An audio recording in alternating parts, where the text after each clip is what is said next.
वज़ीर आला शहबाज शरीफ अगे भी हमजा शहबाज अगे भी कि गरीब की सुनाई होनी चाहिए, जिदा पुत्र चला जाए उसकी सुनाई होनी चाहिए और अगों इसदा हल होना चाहिए। सानू तहफ़्फ़ुज़ देना है। दिन दिहाड़े छुरियों के वार से सीए का तालिब इल्म माँ बाप के सामने ज़िबा कर दिया गया। इस वाक़े के पीछे असल वजूहात क्या है, जानिए इस वीडियो में।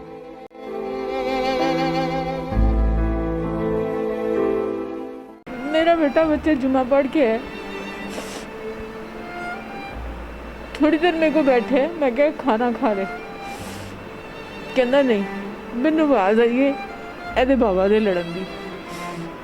जिसे मैं बाहर वेखिया ना सिर्फ ਇਹਦੇ बाबा सन। मैं नीचे उतरी हाँ, उन्नी देर नूं मोबाइल खत्म हो गया सी। ਇਹਦੇ बाबा नूं भी नहीं पता उन्होंने हाथ छुरियां सन, मैनू भी नहीं पता। मोबाइल उन्होंने दरवाजे दे अगे जमीन ते पिया, किसी ने उन्हें छुड़ाया, वो मेरे हल आया अपने घर वाल, उन्हें उत्थे खून दियां उल्टियां कीतियां ने। तो मैं कहनी हाँ मेरा बच्चा चला गया, मेरा बच्चा चला गया। इन्नी देर में एक बच्चा पठाना लाना उसकी कमीज पाड़ के देखदा, कहता उन्होंने शहर ते मारिया ने। मेरा बच्चा सीए का स्टूडेंट सी, नमाजी बच्चे सन। तुसी महल्ले चो पुछो, वो किसी को दुख नहीं सी देंदे, उन्होंने तो कख भी रोंदे ने, वो किसी को दुख नहीं सी देंदे, वो किसी को कुछ नहीं। मेरा बच्चा स्कॉलरशिप से पढ़ता सी, मैं तुहानूं स्कॉलरशिप दी तस्वीरां दिखावां। उन्होंने स्कॉलरशिप 6 साल का लगा सी। वो माँ कितों लभेगी अपना पुत्र, वो किसी को कुछ नहीं सी कहते, वो अपने बाप नूं बचान गए सन। तुसी पुछ लो नमाजी बच्चे सन, उन्हें पुछ लो। इन्हू मैं देखे ਇਹਦੇ ਨਾਲ खून ਦੇ ਨਾਲ कपड़े भरे ने, ਇਹਦੀ ਇੱਥੋਂ कमीज फटी है। अज इन्हें मैनू की किया, मम्मा मैंने ताया मुँह को पकड़ा मगर मैंने कुछ नहीं कहा क्योंकि वो बड़े थे। मेरे बेटे ने किया जिन्होंने 26 टांके लगे। मैंने कहा बाबा भैया को नहीं बचाया। आज मेरे बच्चे ने 6 दिन बाद दसे, मामा मैंने ताया मुँह को पकड़ा, मैंने नहीं मारा, वो बड़े थे मेरे से। जे औलाद और बच्चा ने एहसास करे तो ताड़ा दिल इन्ना सफेद हो गया। तुसी छुरियां लैके उन्होंने मार ही दिता। जख्म मैंने गहरे ने मेरे इस बेटे दी लत्तां दे उत्ते भी, लत्तां दे उत्ते भी मारियां ने उन्हें छुरियां।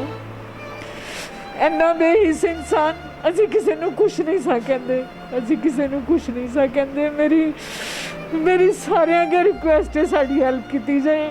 कोई नहीं सुनता साड़ी, कोई थाना नहीं सुनता, कोई पुलिस नहीं सुनती, कोई बंदा बशर नहीं सुनता। कहते ने असी कल खुली कचहरी भी गए सां, असी CCPO के दफ्तर भी गए सां, असी सारे पासे गए हाँ, कोई नहीं सुनता। मैं अज हिसाब लाया आके, कोई नहीं गरीब भी सुनता।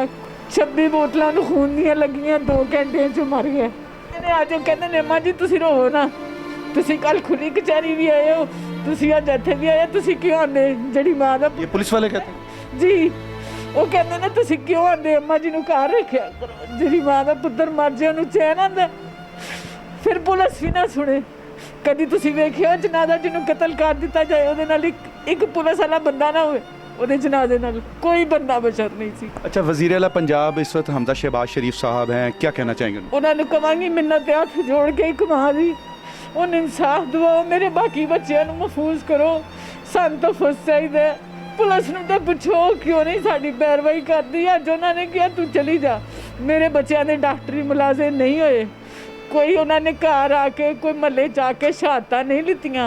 इस माँ को इंसाफ मिलेगा या नहीं, इसका फैसला तो वक्त ही करेगा। मगर हम वज़ीर आला पंजाब हमजा शहबाज से ये दरख्वास्त करते हैं कि इस वाक़े का अज़ खुद नोटिस लें और इस दुखी ममता का सहारा बने।